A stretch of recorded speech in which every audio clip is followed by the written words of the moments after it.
Hello, everyone. Welcome back to the Ask Dr. Be Good show, the show where we bring you the politics, the pedagogy, and the practices around public education and about really keeping families and kids well and safe, whether in school and that carries over at home. So lots to talk about as always. And I thought I would start off with a somewhat meaty piece about the 15 biggest failures of the American public education system. And some of it's new, maybe new to you. Some of it may be too behind the scenes for you to have known about it, but it's all important. And let's see if we can find some solutions as well. So the world is a constant state of changes, and those that fail to adjust fall behind, right? Unfortunately, the American public education system has not kept up with the times and is currently facing a number of challenges and serious problems. And of course, what was interesting, this article didn't really focus on the pandemic. These are really things that were part of our educational landscape before the pandemic. The pandemic has intensified a lot of these. So let's get started. Number one, deficits in government funding for schools. And you've heard me talk ad nauseum about this, right? Funding is always an issue for schools and is in fact the biggest issue facing the American public school system today. More than 90% of K-12 schools funding comes from the state and local governments, largely generated by sales and income tax. In some states, it's property taxes. Research shows, however, that funding has not increased with needs, and many states are still funding at a rate that is lower than it was before the Great Recession, which was what, 2008, and we're 13 years beyond that. Lower funding means fewer teachers, fewer programs, and diminished resources. I was on a superintendent call yesterday about lower enrollment due to the pandemic. The federal government gave the states money, but many of the states are now taking away state funding that equals that amount. So instead of having more money to help with the pandemic issues, it's still, they leveled the playing field, and a lot of angst out there. Superintendents are retiring or leaving left and right. We just had number 13 in this area announce his resignation or retirement this week. Goodness. Okay. Decline in school safety. There have been a string of high-profile mass shootings in American schools, resulting in not only dozens of deaths, but many debates on school safety. One poll says over 50% of teenagers say they're worried about the possibility of gun violence in their schools. Teachers all across the country are faced with the problems of figuring out how to prevent attacks and protect the lives of students and personnel. Some suggest special training for teachers and concealed weapons might make schools safer. And so, yeah, that's, that hasn't changed because of the pandemic. It's still an issue. Challenges with technology in education, and we know that the pandemic intensified that. Today, students have grown up using technology and have come to expect it in the classrooms, but there's arguments about how large of a role technology should play in education. Supporters suggest that technology creates a potential for more active student engagement and provides instant access to up-to-date resources, while critics say it could be a distraction. While technology in the classroom certainly has its benefits, certain aspects of technology are challenging. For example, smartphones and easy access to technology have made it easier for students to cheat and can negatively impact learning. And, again, this came out last week. This is a new article. It's almost like they're trying to get past the pandemic and look forward based on the problems of today, but without mentioning the pandemic. So I found that interesting. Number 4, controversy over charter schools and voucher programs. Another hot topic in education today is school choice. Charter schools and school vouchers allow parents to choose options rather than traditional public schools for their kids. Charter schools are funded by a combination of private and public funds and operate outside the public school system. And that's not really true in all states. In Texas, they are considered a public school. They don't get private funding unless they have people that donate to them, but that's not part of their world in most states. Like I said, Texas, Florida's like that also. And so that causes a lot of misinformation, and it causes people to be angry about something that's not true in all states. It's very frustrating when I see that. Critics of these schools suggest that charter schools and voucher programs siphon funds away from public schools that are already struggling financially. And it depends how you view the issue. Most people don't understand that school funding is based on a kid coming to school before 10 a.m. usually and staying at least 4 hours. That school can get paid if a child does that. So in theory, it's not that the schools have that money, the child brings the money by being at school. And so the argument could be made that that money doesn't belong to the public schools, it belongs to the child who then gets him or herself to school, in theory, and causes that school to get the money. So if we were to look at this in a business sense, public schools, ISDs, independent school districts, as we call them here in Texas, would need to think of themselves as a business to say, how can we market our instruction in such a way that we don't lose kids to charter schools or voucher programs and so forth. And a voucher program is different than a charter. They're often lumped together. They shouldn't be. The voucher program means that the state says, okay, parents, we're going to give you, I've heard amounts about $6,000 a year per child. And you can use that $6,000 to either buy homeschool materials for your kids and homeschool them, or you can use that $6,000 towards a private school education, which is not realistic. Most private schools cost a whole lot more than $10,000 a year. And the people that would benefit from a private school education the most can't afford it.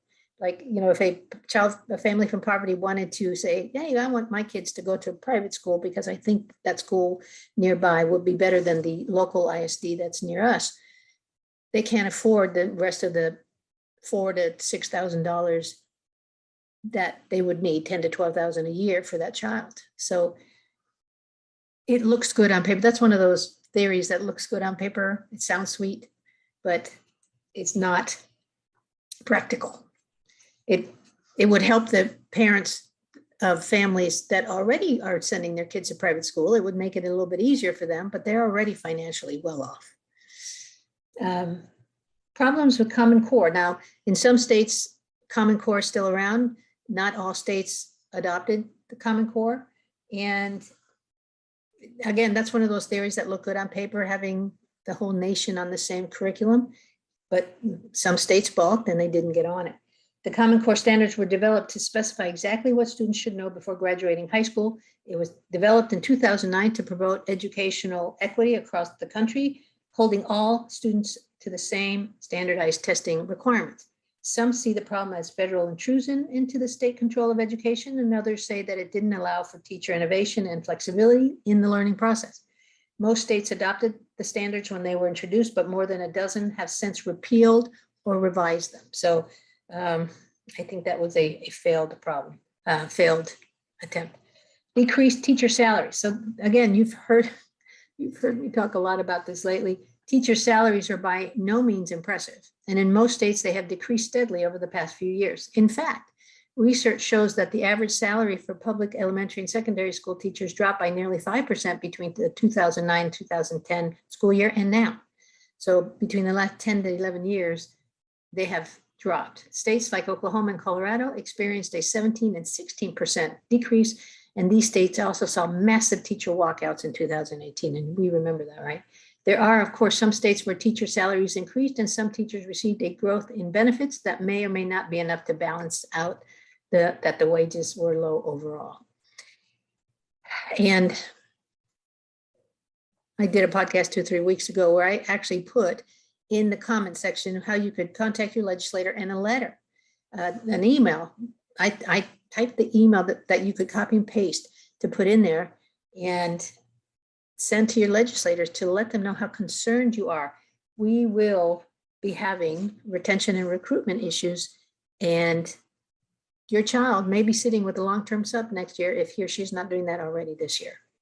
We need to get more funding to those teachers so that they will think about coming back. Right now, between 50 and 64% are in the polls are saying they're not coming back. Next one, emphasis on standardized testing. I've done a podcast on this too, and I've sent legislators this. Along with Common Core, there's been an increased focus on standardized testing, especially during the No Child Left Behind years. School and teachers are judged based on the student test scores, which many argue is not a fair or accurate measure of efficacy. Many critics argue that standardized testing is one of the biggest problems in American education, and suggesting that the pressure to produce high test scores leads to teach to the test approach and reduces focus on non-tested subjects like art. And if you saw my podcast on performance-based testing, much more effective, much more student-centered. In some states, I think Maine, Massachusetts, one of them has already moved to that, and others are considering. New York, matter of fact, New York State has 38 schools that they've been using for 20 years instead of their regular one. Those kids who are kids of color, low socioeconomic, special ed, they have higher graduation rates in those 38 schools and higher testing scores in the project base than the kids who are in a school with regular state testing. They've had 20 years of these higher scores with kids of color and low socioeconomic, et cetera. It's like, how much more data do you need to go ahead and do the whole state, right? Our reluctance, and I can't blame the educators, because educators aren't the decision makers in all this, folks. It's the legislators and their educational agencies. And oftentimes those are non-educators making all these decisions for educators that are turning out to be not effective. Arguments about teacher tenure. Now, this is more for states that have unions. Tenure is designed to protect teachers from being fired for personal or political reasons. The school district must demonstrate just cause. In many states, tenure is granted to public school teachers who have consistently received satisfactory evaluations, though some states don't award it at all. Supporters suggest tenured teachers can advocate for students without having fear of reprisal, while some critics say it makes it harder for school districts to dismiss ineffective teachers, and that's true. Some suggest that tenure may encourage complacency, allowing teachers to put forth minimal effort. And then there is that, we've seen that. Bullying in school. Violence in school is a rising issue, and bullying is a key contributor. According to the National Center for Educational Statistics, over 20% of students in grades 6 through 12 have been bullied either in school or on their way to or from school. This figure is actually down from 32% in 2007, but still not much, but still too high. The challenge for these statistics is that many students who are bullied are not reporting it. Bullied students experience a wide range of physical, behavioral, and emotional problems that can impact not only their education, but the rest of their lives. And yes, there has been an emphasis in the last 15 years of working on bullying. There's David's Law. Some of you may be familiar. David committed suicide because of being bullied. And so now schools have a protocol they must follow. They should have an anonymous place where bullied kids or parents of bullied kids can complain, can put forth names. But oftentimes the adults in schools don't follow up in a way that's effective and stops the problem. So that's an ongoing problem. The next one is growing problems with student poverty. According to data from the National Center for Educational Statistics, more than 50% of public school population in the United States is made up of low-income kids. This is a significant increase from 38% in 2001. This is a nationwide problem, with 40% of public school students qualifying for free or reduced lunch prices in 40 states. In 18 of those states, student poverty rates were over 50%. Studies have shown that low-income students tend to perform lower than affluent students, and family income shows strong correlation with student achievement measured by standardized tests. So if you come from more money, you do better on school tests. And they've had that data for decades as well. And yet we still continue in that same vein impacting our low socioeconomic students in a less effective way, not trying to find a way. Although we have, if you'll remember my podcast from 2 or 3 weeks ago, performance-based assessments seem to be the thing that you can use with those kids and get better impact and effect. Schools are overcrowded, sort of. Not all kids have returned to school, because I know some of the superintendents on the call were complaining about not having total enrollment from 2 years ago. Not all the kids have come back. In the 2011-12 school year, the average class size in America was about 21 students and in elementary and 27 in secondaries. Anecdotal reports, however, suggest that classrooms today have closer to 30 and in some cases 40 students. Teachers and other proponents of smaller class sizes suggest that class size influences the quality of instruction, with smaller class sizes having improved student outcomes. Critics say the cost of limiting class sizes is a limiting factor in that it may not be worth it. In Florida, class sizes were capped in 2002, but a 2010 study showed no significant impact in test scores for students in grade 4 through 8. And, it's not just student class size that has to change to impact student outcomes, right? It's an effective teacher will do better in larger class sizes than ineffective teachers. Marzano proved that time and time again, and probably about 20 years ago he proved that. But again, making sure that our teachers are more effective in classrooms is part of our needed work. Student mental health challenges. Well, gosh, you know that I've talked about that. We've all been reading about the impact the pandemic has had on mental health, especially in our middle school and especially on our girls. Suicide ideation rate, as you've heard me say before, is up 50% for middle school girls. So here it says mental health is a growing concern in the United States and one that affects school students. A 2018 study showed that nearly 2/3 of college students experienced overwhelming anxiety, and it's been reported in younger students as well.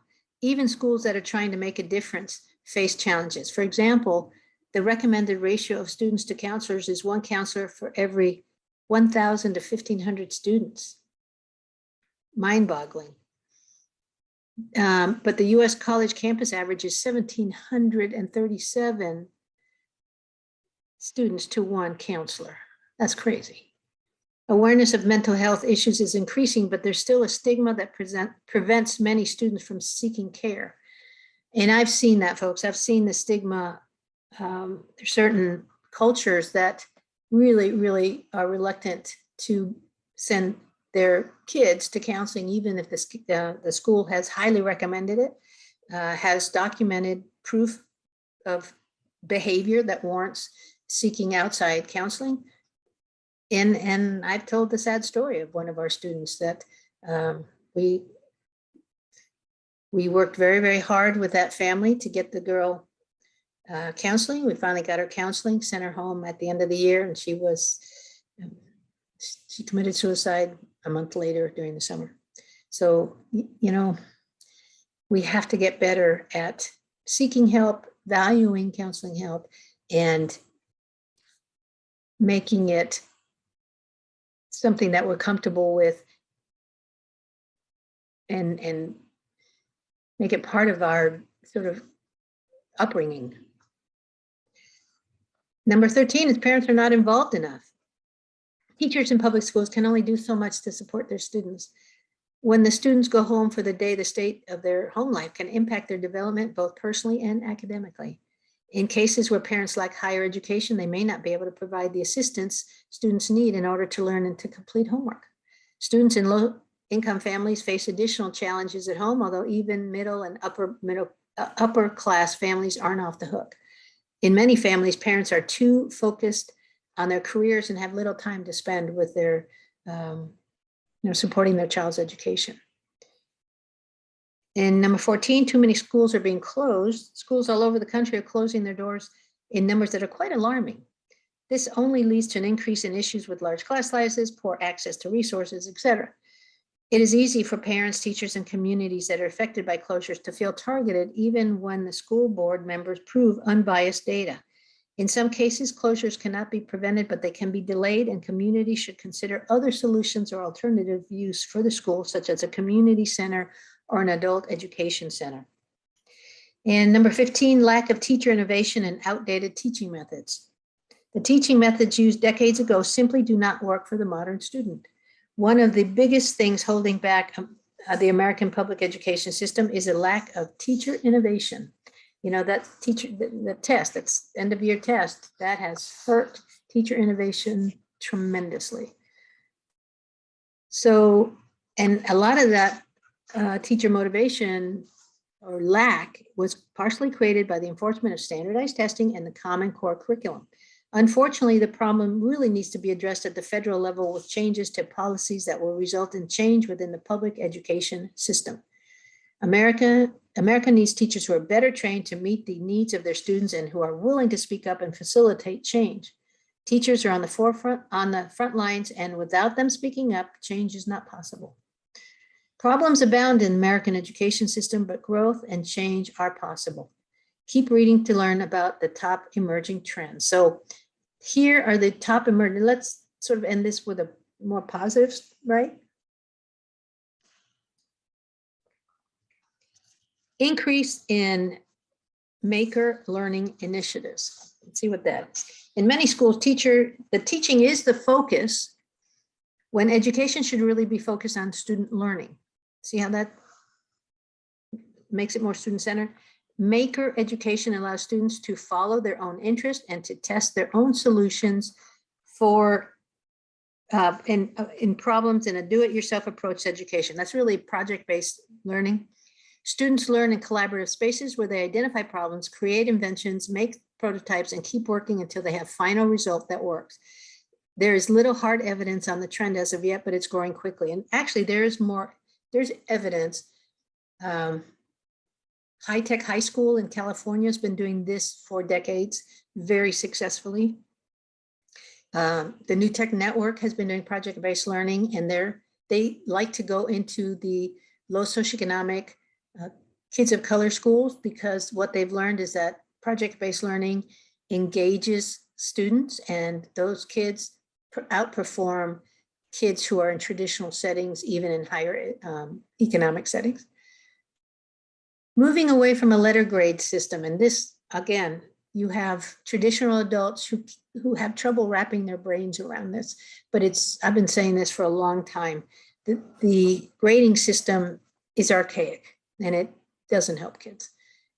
Parents like it because that's what they understand. That's what they grew up in. And, you know, adults don't like change, right? If it's good enough for me, it's good enough for my kid. But no, it's not good enough for your kid anymore. We need better for your kids. Student assessment is necessary to test the efficacy of teaching strategies and curriculum. It's also a good way to measure individual student growth and success. For many years, letter grades have been the primary method of student assessment, but that's changing. Leaders in education currently feel that the traditional letter grade model is not a sufficient measure of skill, and it's not actually good for helping prepare kids for the workplace.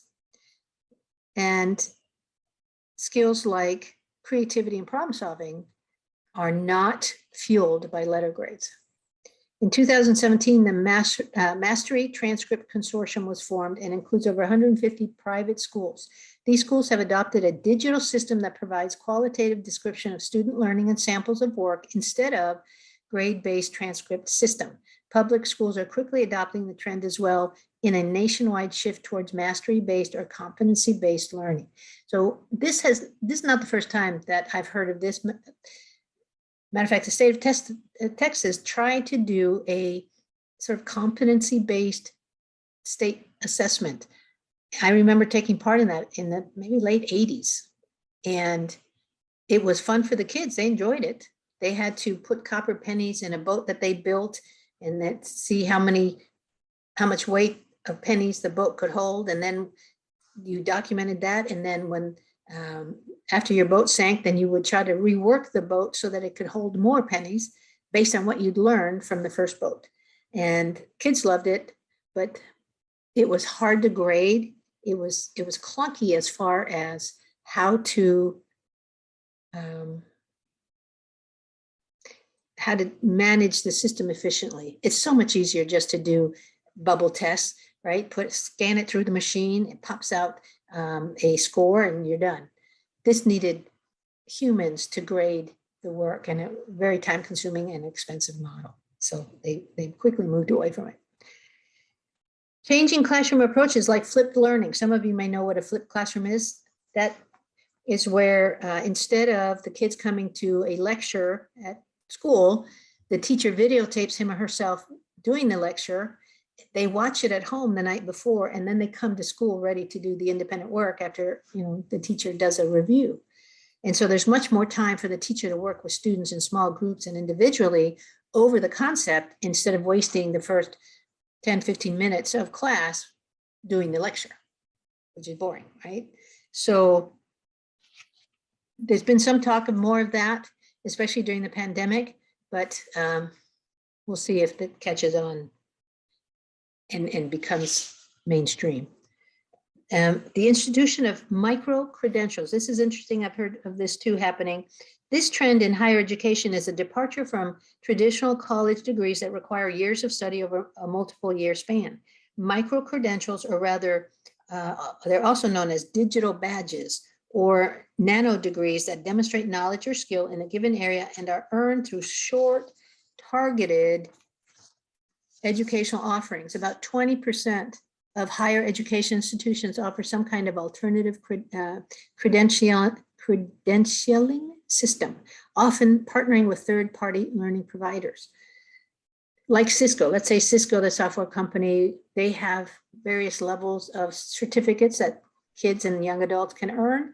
You can earn one before you leave high school if you have that program, and you could leave high school with a job that starts paying you at $50,000 while you then complete, go on and you do work with them while going to college, or a software, maybe another credential through them, a higher one to get higher pay.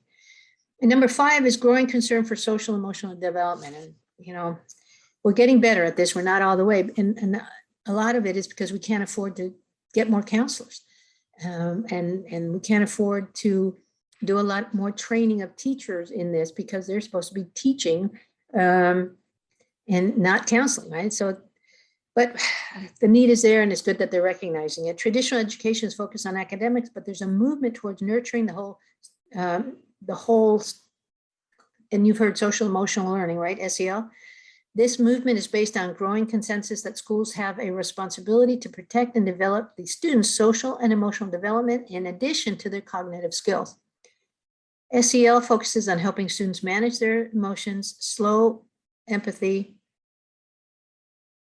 You heard me talk about gratitude and empathy a lot, and how necessary that is. Set goals, identify their strengths, and make responsible decisions. Research on SEL shows a reduction in antisocial behavior and an improvement in academic achievement and long-term health. The United States is a giant country with a huge population, making it difficult to standardize education or make improvements across the board. Although there are many problems with the American public education system, there are many people, including legislators, who are dedicated to making positive change that could benefit the future of students in this country. Well, that's a nice way of ending that, but I don't know how realistic it is to count on our legislators without our help. You must get better at reaching out to your legislators on a consistent basis to let them know from you how you feel about what's happening currently and about the need for them to better fund public education. They've got to prioritize it at a higher rate. They just do.